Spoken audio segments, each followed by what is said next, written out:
Welcome to Washington Today on C-SPAN Radio for Friday, December 6, 2024. A federal appeals court upholds a law banning TikTok in the U.S. unless the video app is sold off by its China-based parent company ByteDance.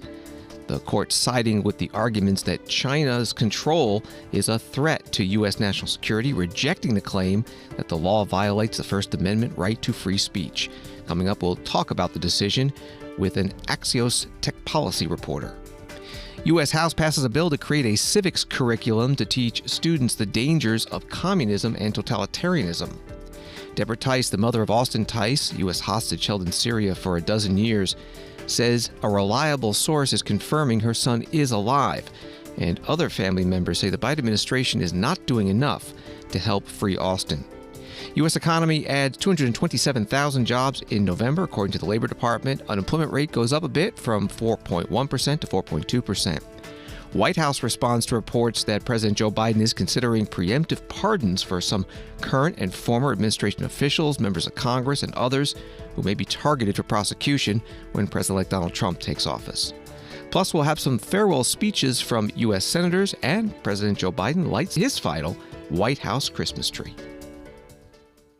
Joining us now to discuss the federal appeals court decision to uphold the law requiring TikTok's Chinese parent company ByteDance to sell the app or have it banned in the United States is Maria Curie, tech policy reporter with Axios. Thank you for being with us. What reasons did the court give for this decision? Hey, thanks for having me. The crux of the decision is basically that TikTok does pose a national security risk, and therefore it should not exist in the U.S. While it is owned by ByteDance, its Chinese parent company.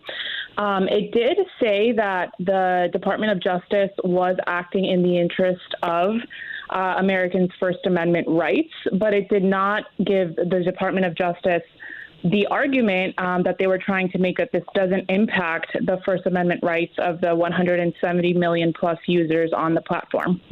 It looks like this is going to be appealed to the Supreme Court, and there is a deadline for the sale, so this could happen fast. What are the chances of the law being ruled constitutional at the High Court? So I think the chances of the Supreme Court taking this on are really high, just for starters, because it is such a high-profile case and implicates so many people. The First Amendment is revered at the Supreme Court, and I do think it's going to be tricky to justify that this is not a First Amendment violation, but it's hard to tell at this point how they will rule, especially now that you have Congress saying it is constitutional and another court saying it's constitutional. Remind us of the coalitions that have formed on each side of this issue, the for and the against. Who have weighed in? So you have a lot of First Amendment advocacy groups saying that this is, and these are U.S. advocacy groups that are saying this is definitely an infringement on Americans' speech, and on the other end, you have a broad bipartisan group of lawmakers that are in favor of this. The law was passed with bipartisan support in Congress, signed by Democratic President Joe Biden. Next month, we'll have a Republican President, Donald Trump, entering office. Do we know his position, and could he affect what's happening here? Yeah, definitely. So, TikTok kind of found itself in the place that it is today because of President-elect Trump's actions in his first term, where TikTok came under fire. But he has changed his tune on the campaign trail and now doesn't think that the app should be banned. But we don't know if he will change his mind again. I mean, he is facing pressure from the China Select Committee, for example, to negotiate and broker a deal in which TikTok is sold to an American company. But of course, we know that TikTok and ByteDance are really opposed to that. They said they would never do that. And the Chinese government would block the sale of the app's algorithm to the U.S., which is, of course, what makes the app so attractive and powerful. Another thing that, President-elect Trump could do is simply say this law is unconstitutional and not enforce it. And a third thing that Donald Trump could do is have Congress repeal the law. We're talking with Maria Curie, tech policy reporter with Axios.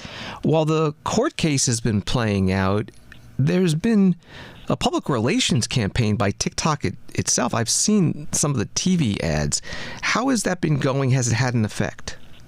Yeah, I mean, I think people are really passionate about keeping this app. They use it in their daily lives, and I think the national security concerns are not front and center in their minds. And, you know, one of the things that the Department of Justice struggled with was showing evidence that national security concerns and data privacy breaches already are happening. It was more of a hypothetical risk that they argued for. And so that is something that TikTok users, it's hard for that to resonate with them.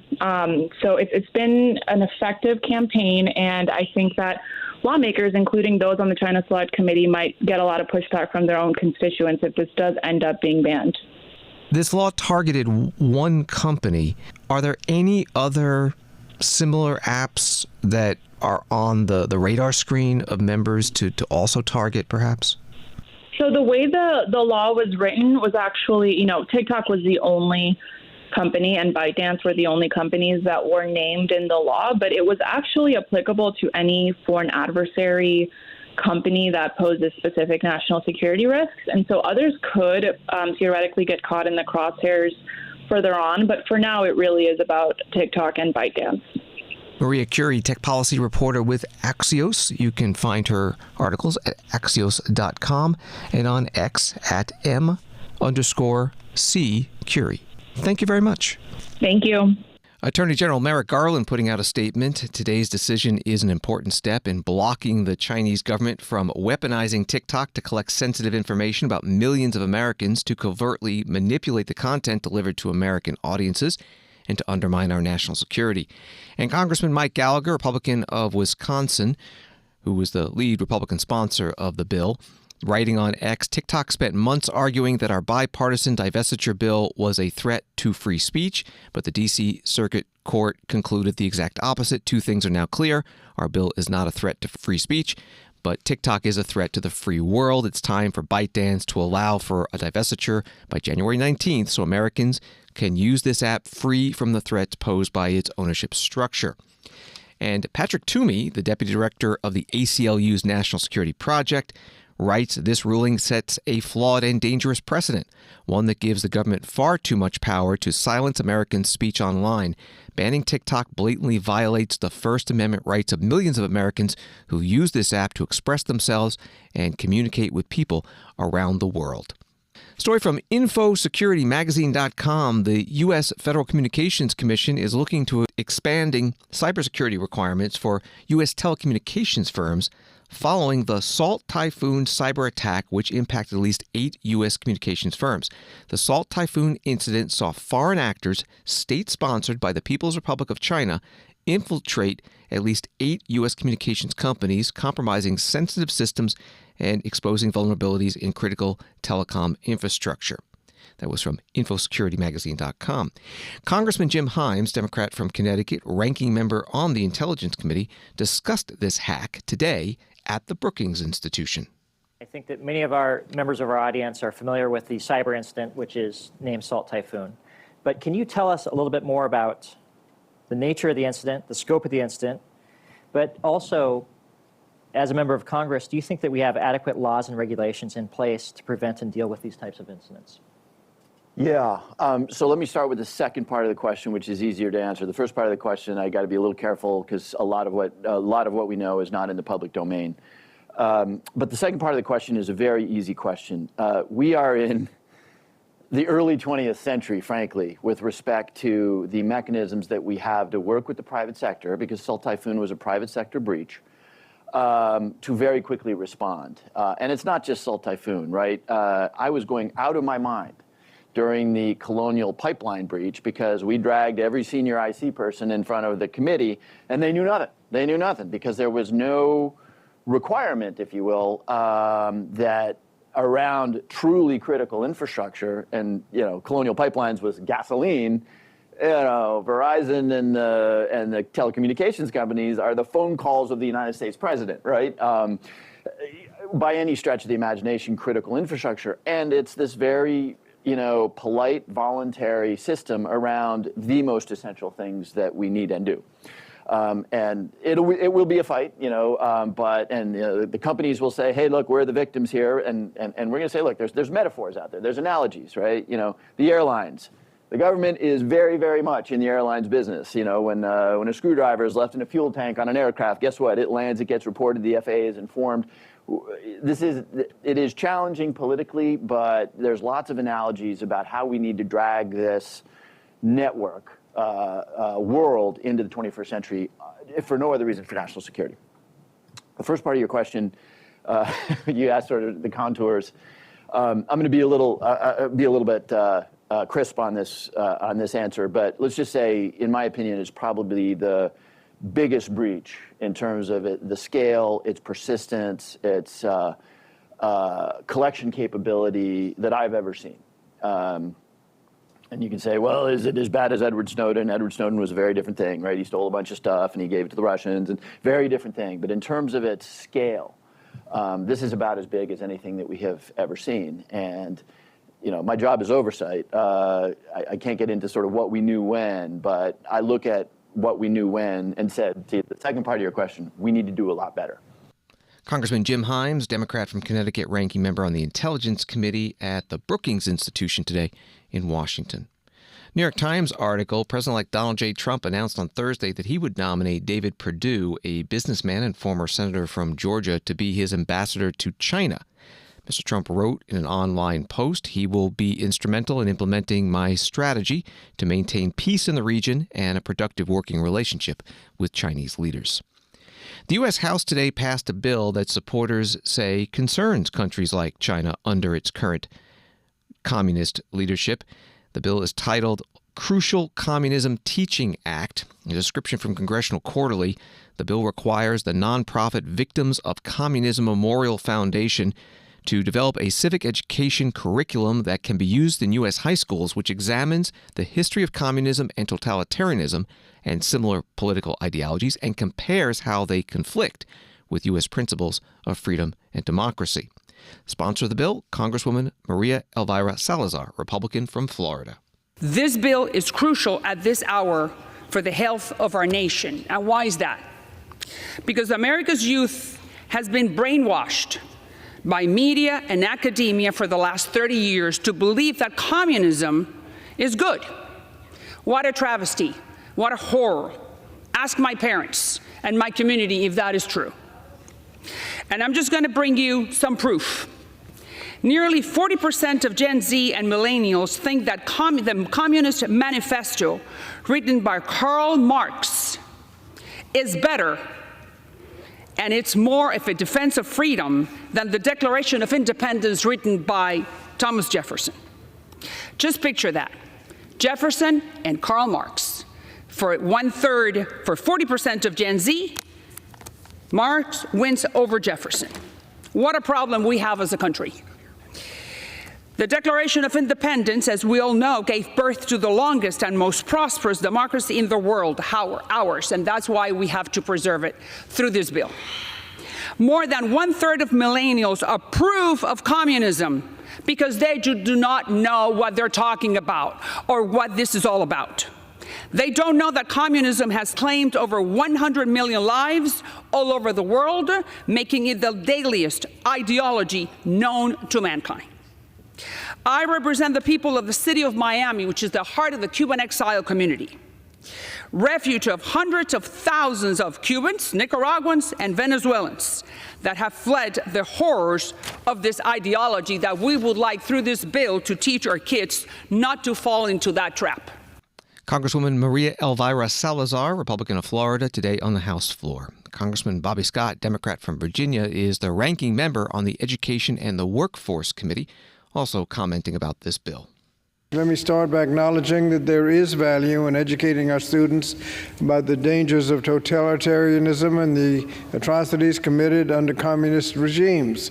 But the truth is, we're debating a bill that skirts around key historical lessons and only risks further politicizing education. Rather than bringing forward substantive legislation to address challenges that our children face in the classroom, Republicans want us to focus on this narrowly tailored bill that leaves out important issues that we should be discussing about communism. We should be taking action to address the actual challenges that our children are facing, like increasing legislation to increase achievement, academic achievement, increase investments in early childhood education, closing achievement gaps in our schools, tackle the mental health crisis among our youth, increasing graduation rates, making college more affordable. These are the challenges that people are actually facing. But this bill, in fact, the entire session has been silent on those issues. Furthermore, the bill fails to provide a complete and comprehensive approach to teaching students about the full history of communism. If we truly want to educate students about the dangers of extremism, we should be teaching them about all forms, not just communism, but how about fascism and other ideologies which have sought to strip people of their rights and freedoms. And even with communism, the bill neglects to mention the long history of using the label communism to inflame, scare, and pit Americans against each other. The bill remains silent when it comes to specifics, such as the discussion about the history of the House Un-American Activities Committee. Many fear that this approach will not only oversimplify this complex issue, but also distort our students' understanding of history. What is more troubling is that while we're debating this bill, Republicans are ignoring the actual efforts to invest in education and ensure that all children have the opportunity to succeed. Congressman Bobby Scott, Democrat from Virginia, today on the House floor. The House passed this bill by a vote of 327 to 62, and the no votes came from 28 Republicans and 34 Democrats. The bill now heads to the Senate. Story from Al Monitor. The family of Austin Tice, a journalist who disappeared more than a decade ago in Syria, voiced cautious optimism that the sweeping rebel offensive will provide new leverage with the regime to secure his release. Austin Tice is alive, his mother Debra Tice said Friday, attributing this information to a significant source she said was vetted by the U.S. government. Tice's parents and siblings spoke at the National Press Club following a meeting with U.S. National Security Advisor Jake Sullivan. That was reporting from Al Monitor. C-SPAN covered the news conference at the Press Club. Here is Debra Tice. Today is a day full of emotions. The news that we're hearing from the Middle East is the kind of thing can unsettle a mom. And I'm just so very glad that you're here. I'm so very glad that you're interested. You know, there are all kinds of ways this could go, but the best thing that we want to share with you is that we have from a significant source that has already been vetted all over our government. Austin Tice is alive. Austin Tice is treated well. And there is no doubt about that. And so I think that is the most important thing. And I would sincerely appreciate your most faithful prayers that we will see Austin walk free. And I just thank you so much. Debra Tice, mother of kidnapped journalist in Syria Austin Tice, today at the National Press Club. But many other family members were there. Brother Simon Tice spoke about his frustrations after today's meeting with the White House National Security Council. The question that I had, because we have been meeting consistently with different parts of the government, so we met with the State Department, and now we met with the National Security Council, and there just seems to be a massive disconnect between what President Biden has dictated for Austin in terms of doing everything that we can to bring him home, and then the actions and the behavior of the people that sit just below him. And my question was essentially, can you explain that discrepancy between what's been said and what's been done? And the answer that I received is that what they have been trying to do is start a conversation or enter into conversations about what can be done. And my follow-up question to that was, is there a difference in your mind between what a conversation is and what an action is, and moving away from strictly conversation towards action, and what can we actually do for Austin to bring him home? And unfortunately, the response was, we'll take that question back and discuss it and get back to you. So still waiting, and I hope sincerely that that discussion happens soon and that the result is action for Austin. So, and with respect to my experience with Austin, as Naomi mentioned, so I'm the youngest. So when Austin was taken captive, I was 3 days before my 18th birthday. And now I am the same age that Austin was when he was taken. So it's given me a lot to think about in terms of all of the growth and the development that I've had in these 12 years, and the fact that that growth and development has been completely robbed from my brother. Simon Tice, brother of kidnapped journalist in Syria Austin Tice, today at the National Press Club. A story from the National Desk reads, in 2022, the Syrian Foreign Ministry denied that it is holding Tice or any other Americans after President Biden accused the Syrian government of kidnapping him. Federal Bureau of Investigation previously said that Tice was abducted at a checkpoint in a contested area west of the capital Damascus, Syria, on August 14, 2012, shortly after his 31st birthday. At that time, the FBI and the U.S. government was offering a reward of up to $1 million for information leading directly to the safe location, recovery, and return of Tice. That was from the National Desk. And from the Washington Post, the White House Press Secretary Karine Jean-Pierre confirmed that National Security Advisor Jake Sullivan met Friday with members of the family of Austin Tice. The National Security Advisor to the President, Jake Sullivan, did have a meeting with Austin Tice, his family, this afternoon, and Jake Sullivan has regularly met with the families of wrongfully detained Americans, she said, adding that the Biden administration will continue its efforts to negotiate the release of Americans. That from the Washington Post. This is Washington Today. U.S. hiring surged in November, writes ABC News, bouncing back from a dismal performance in the previous month and returning to strong growth. Employers added 227,000 workers last month, exceeding economist expectations of 214,000 additional jobs. U.S. Bureau of Labor Statistics data on Friday showed the unemployment rate ticked up to 4.2%, which remains historically low. That was from ABC News. The acting Labor Secretary, Julie Su, was interviewed on the jobs report on Yahoo Finance today.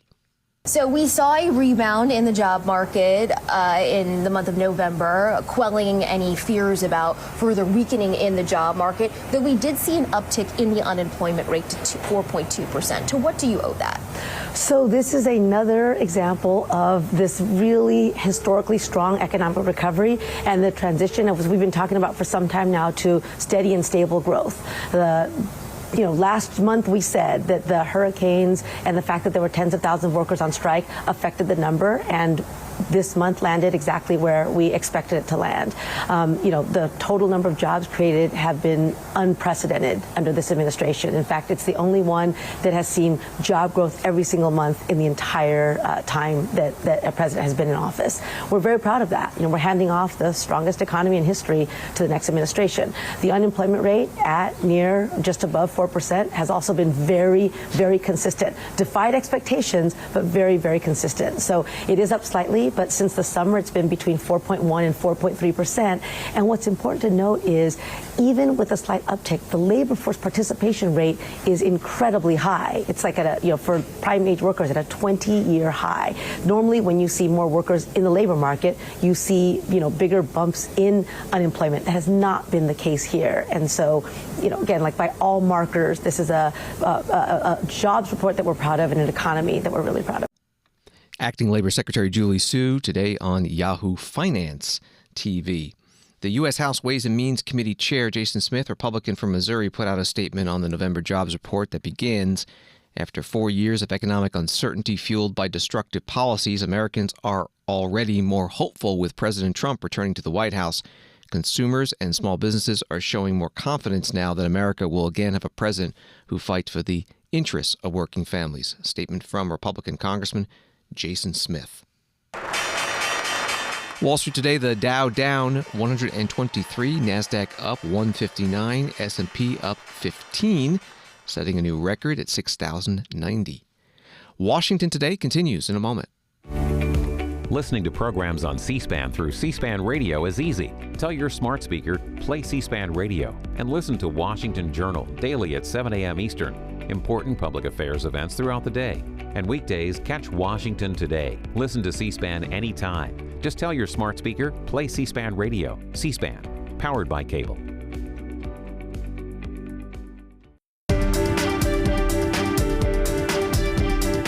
Welcome back to Washington Today, available as a podcast on the free C-SPAN Now mobile app and wherever you listen to podcasts. Politico was first to report on Thursday President Joe Biden's senior aides are conducting a vigorous internal debate over whether to issue preemptive pardons to a range of current and former public officials who could be targeted with President-elect Donald Trump's return to the White House, according to senior Democrats familiar with the discussions. Article continues those who could face exposure include such members of Congress' January 6th committee as Senator-elect Adam Schiff, Democrat of California, and former Republican Congresswoman Liz Cheney of Wyoming. Trump has previously said Cheney should go to jail along with the rest of the unselect committee. Also mentioned by Biden's aides for a pardon is Anthony Fauci, former head of the National Institute of Allergy and Infectious Diseases, who became a lightning rod for criticism from the right during the COVID-19 pandemic. That was from Politico. Questions about this at today's White House briefing with the press secretary, Karine Jean-Pierre. Is the president considering blanket pardons for either individuals or groups of people who are fearful of potentially being targeted by the incoming Trump administration? So look, I'm not going to get ahead of the president, but what I can say is that the president is reviewing other pardons and commutations, and I do want to lay out a little bit of the history. The history the president has taken over the last almost 4 years, actions that he's taken, because it's important to note that the president has so far issued 20 individual pardons and 122 commutations. He's issued more sentence commutations at this point in his presidency than any of his recent predecessors at the same point in their first terms. This is in addition to groundbreaking categorical pardons that the president issued to address marijuana possession, convictions, military convictions in the LGBTQ plus community. And as recently as April, if you go back a couple of months, the president issued 11 pardons, 5 commutations for individuals convicted of nonviolent drug offenses who demonstrated a commitment to rehabilitation. So there certainly will be more to say, just more broadly speaking. And as you know, commutations and pardons are usually done when it's the president's final term historically around the holidays. And so certainly there'll be more to come. Anything outside of that, I would say that I'm not going to get into deliberations, private deliberations, and I'm just not going to get ahead of the president. Are preemptive pardons on the table as the president goes through? I'm just not going to. I'm not going to get ahead of the president. Certainly, the president is looking at reviewing next steps, and there will be more to come. I'm just not going to get ahead of the president. I'm not going to get into hypotheticals from here. White House Press Secretary Karine Jean-Pierre at today's White House news conference. From CBS News, Congressman Brendan Boyle, Democrat of Pennsylvania, first publicly suggested this week that Mr. Biden should issue preventive pardons. He said in a statement of Trump's plan to nominate Kash Patel to lead the FBI, Trump has made it clear that he is more focused on setting personal scores than on protecting the American people or upholding the rule of law. Again, that was from CBS News. Senator Richard Blumenthal, Democrat from Connecticut, was interviewed today on CNN saying he would oppose any preemptive pardons. I would oppose, in fact, strongly oppose this kind of blanket, broad immunity. The way to stand up to a bully like Donald Trump is not to run and hide, it's to confront him. And that's what we ought to do if they misuse the Department of Justice. I was a prosecutor, U.S. attorney, and then state attorney general. And I believe the way to confront Donald Trump is to put together a defense team and a defense fund.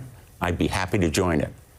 And what we should do is support those people who are potentially in jeopardy, but there's no way to offer this kind of immunity to everyone who may be a target of Donald Trump, because they will go after whoever doesn't have that kind of pardon, and there are plenty of targets that they can assail. Senator Richard Blumenthal, Democrat from Connecticut, today on CNN. This issue of preemptive pardons also came up at the weekly news conference of the House Minority Leader Hakeem Jeffries, Democrat of New York.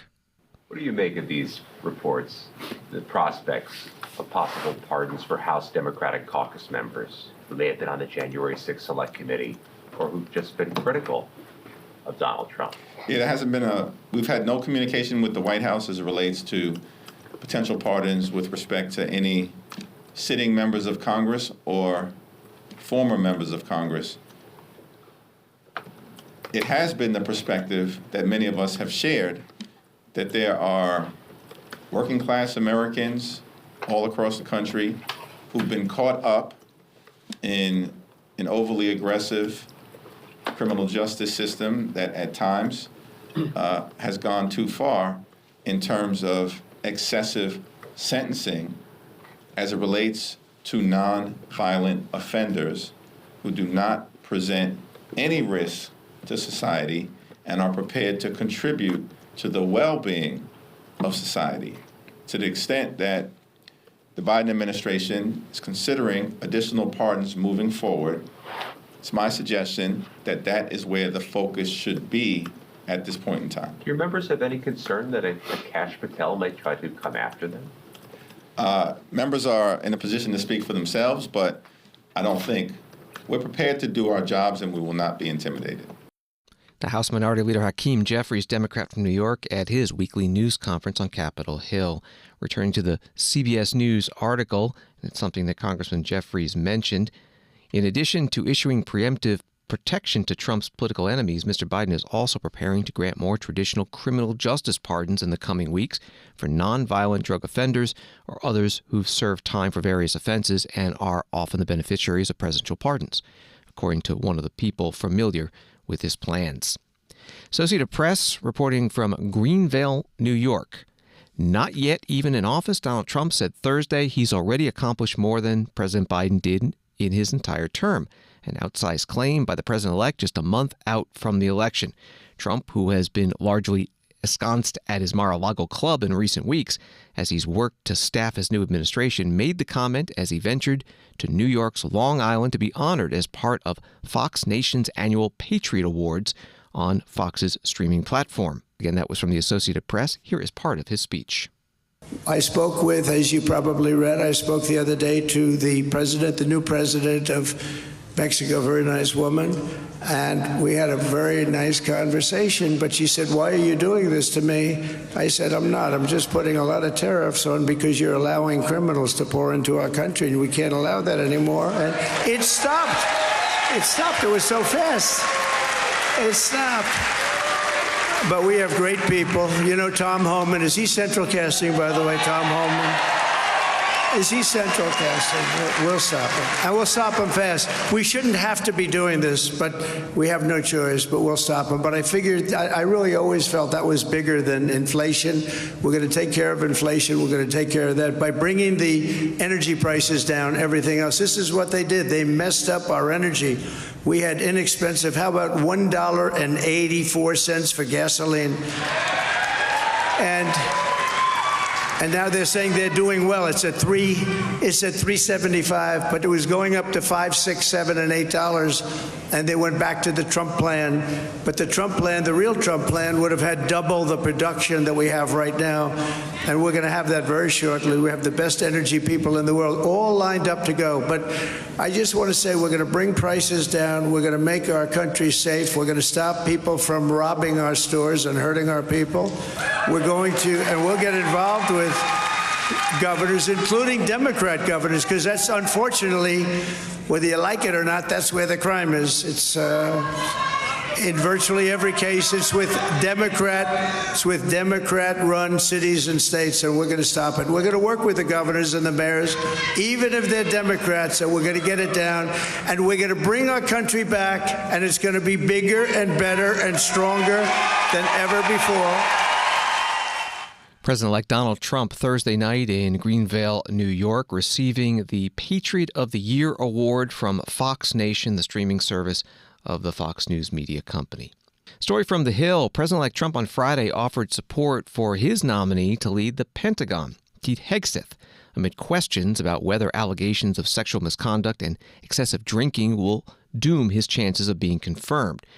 Donald Trump posted on Truth Social, Pete Hegseth is doing very well. His support is strong and deep, much more so than the fake news would have you believe. He continued, he will be a fantastic high-energy Secretary of Defense, one who leads with charisma and skill. Pete is a winner, and there is nothing that can be done to change that.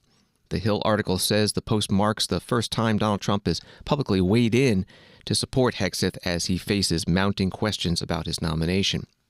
Also answering a question about the Hegseth nomination, Senator J.D. Vance, Republican of Ohio, the vice president-elect, he was visiting North Carolina to tour hurricane storm damage. Yeah, so look, guys, we're here to survey damage and provide support to the people of Western North Carolina, make it clear that their government, and in particular our administration, is not going to forget them, and that's why we're here. I'll answer one question about Pete Hegseth, because I know that's what people are focused on. Look, importantly, Pete Hegseth is going to get his appearing before the Senate Armed Services Committee, not a sham hearing before the American media.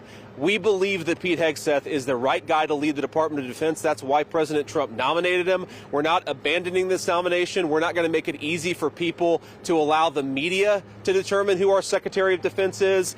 Donald J. Trump, who just won an election by a very significant margin with the advice and consent of the United States Senate, that's who determines who the Secretary of Defense is. I fully support Pete. I think Pete's going to get confirmed, and we are completely behind him. I have talked to Joni. I've talked to a number of my colleagues about this nomination and about other nominations. All I'm asking is that people actually allow the Senate process to work. We do not determine important government officials based on anonymous sourcing from the American media. We determine who our officials are through the nomination process, the advice and consent process of the United States Senate. That's how it should happen, and that's how the president's nominees are going to work through this process. Senator J.D. Vance, Republican of Ohio, vice president-elect, today in Western North Carolina, surveying the hurricane damage. And this is Washington Today. Senator Mitt Romney, Republican of Utah, and Senator Debbie Stabenow, Democrat of Michigan, gave farewell speeches on the Senate floor on Wednesday. They're retiring and decided not to run for re-election this year. Both highlighted what they see as their career legislative accomplishments, and both ended with an appeal to bipartisanship. First, here is Senator Romney. Now, it's customary to end remarks with these words: God bless America. That has never seemed jarring or out of place to me, because Americans have always been fundamentally good. From our earliest days, we have rushed to help neighbors in need, as de Tocqueville noted. We welcomed the poor, the huddled masses yearning to breathe free. We've respected different faiths, as our first president confirmed to Muslims and Jews. United we stand is a fitting refrain. As the leader of the free world, our sons and daughters have fought time and again for liberty, and our treasure has buoyed freedom fighters around the globe. Like all people, we've made mistakes, some grievous, but often our mistakes have come from misguided understanding. God has blessed America because America is good. There are some today who would tear at our unity, who would replace love with hate, who deride our foundation of virtue, or who debase the values upon which the blessings of heaven depend. Now, I've been in public service for 25 years. I have learned that politics alone cannot measure up to the challenges we face. A country's character is a reflection not just of its elected officials, but also of its people. I leave Washington to return to be one among them, and hope to be a voice of unity and virtue. For it is only if the American people merit his benevolence that God will continue to bless America. May he do so, is my prayer. Senator Mitt Romney, Republican from Utah, on the Senate floor. He is retiring after one 6-year term in the Senate. Before that, he was a governor of Massachusetts and a Republican presidential nominee. Senator Debbie Stabenow, Democrat from Michigan, also gave her final speech on Wednesday. She's retiring after 4 terms, 24 years. She, too, spoke about working with the other party. As I close, I want to acknowledge the important moment that we are in as a country. We all know there's great division, promoted by so many who want to gain their own power at America's expense. Yet we have so much in common. We all love our children and want the same things for them to be successful. We all want safe communities and a chance to be rewarded for our hard work. We can heal the divide and work together if we just look for that one thing that we can agree on to make our lives better and get it done. And then we can look again for that one thing. If we don't let the haters divide us, we can rebuild trust with one another and be the America we want to be. This is my hope and my prayer for all of us. As I begin this next chapter in my life, my heart is truly filled with gratitude. To my family, my colleagues, my staff, to the great people of Michigan. Thank you one and all from the bottom of my heart. It's been an honor to serve you. Senator Debbie Stabenow, Democrat from Michigan, on the Senate floor on Wednesday. Two other U.S. senators gave their final speeches this week. LaFonza Butler, Democrat of California. She was appointed in 2023 and did not run in this year's election. And Joe Manchin, independent from West Virginia. He's been a senator since 2010. You can find all of the farewell speeches, senators and House members as well, at C-SPAN's video library, cspan.org. Associated Press writes, as he presided over his final Christmas tree lighting at the White House, President Joe Biden on Thursday said his wish for the nation now and always was that we continue to seek the light of liberty and love, kindness and compassion, dignity and decency. Biden spoke briefly to the crowd, who were decked out in heavy winter layers as frigid winds and chilly temperatures hit the nation's capital. Vice President Kamala Harris and her husband, Doug Emhoff, were also in attendance. That from AP. First order of business on the ellipse south of the White House was hitting the button to light the tree. Merry Christmas, everyone. Merry Christmas. This Christmas tree lighting is one of my wife Jill's favorite events, so she truly regrets not being here tonight. She's on an international trip in Qatar, the United Arab Emirates, and Sicily in order to promote women's health research. She sends her best wishes to all of you on behalf of Kamala and Doug. Where are you, Kamala and Doug? There you go. Welcome on behalf of them, welcome to the National Christmas Tree Lighting. Thank you. Mickey, all the artists are performing tonight. Special thanks to the Jones family for their service and sacrifice in our military families. Tonight, to help light this beautiful tree, Mickey, will you start the countdown? All right, y'all, let's count down together, people. 5, 4, 3, 2, 1.